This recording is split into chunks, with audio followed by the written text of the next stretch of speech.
So chronic total occlusions are one of the most complex set of coronary interventions that are done by coronary interventionalists. There really has been an evolution of the techniques that allow us to really now have successful attempts in this space.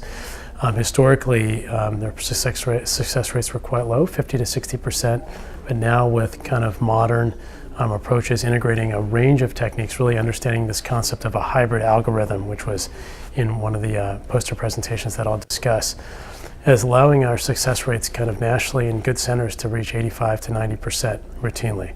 So that's made a substantial difference. And it's the 85 to 90%, they're also becoming patients that have historically, they're harder. So we're getting good success rates in even harder patients. The first poster that was that we're delighted to be a part of this presentation is led by Dr. Balakis at University of Texas Southwestern Medical Center. And this was really looking at how the function of this new approach to dealing with chronic total occlusions, integrating all the different techniques we have. Every interventionist knows how to use wires.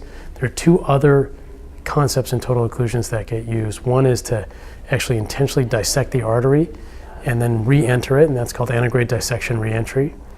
And then the other third arm is to actually use retrograde techniques, that's going backwards through the heart, and then trying to solve the case that way. Those two other approaches are not typically experienced by most coronary interventionalists in their training, but they are now an instrumental part of getting through these total occlusions.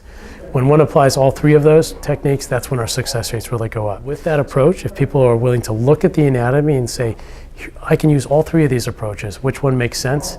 You have to be able to embrace all three of those approaches. When you do, success rates are about 90-92%. We looked at, I think, about 650 patients across 7 centers, and that was the overall success rate. And it really does demonstrate that adapting this approach, which means investing in the training to be able not only just do good wiring work, but to do antegrade dissection reentry and retrograde. When you master those, bring those into your practice, your success rates can be very, very good. I think it's absolutely critical. The kind of terminology of the hybrid approach to coronary total occlusions really has been a game changer, because historically people would have this very firm belief. People tend to believe what they were trained with, and they say, I'm going to get this with a wire. I'm going to get this with a wire. And that's really what we're trained with. We're designed to deliver wires through not 100% blockages, but nearly 100%, but getting a wire down those, usually straightforward to do. If you stick to kind of your one approach, then what happens is in more complex blockages, when you use a wire, you can actually make the success rates lower. You can actually make the overall problem harder, because wires not going in the right spot can cause trauma, they can cause more problems. And so if you'd picked one of the other approaches, your success rate might have been actually better up front. And so that's the thing is you have to believe that you can do all three of these areas: wires, dissection reentry, and retrograde. And so that's really been the main concept. I think that people are realizing this is an important concept. Not every total occlusion is the same. The way the hybrid algorithm works is it has one look at the kind of complex anatomy. Depends on how long it is, depends on how small it is, depends on whether or not there's a branch at the end of your blockage. These types of factors really, really matter. And by adapting those factors into your decision making, you choose the right initial strategy. When you do that, success rates can be very, very high, because you don't induce additional roadblocks if you choose the wrong strategy up front. The most important aspect of chronic total occlusion intervention is recognizing that people who have chronic total occlusions, they're actually quite limited.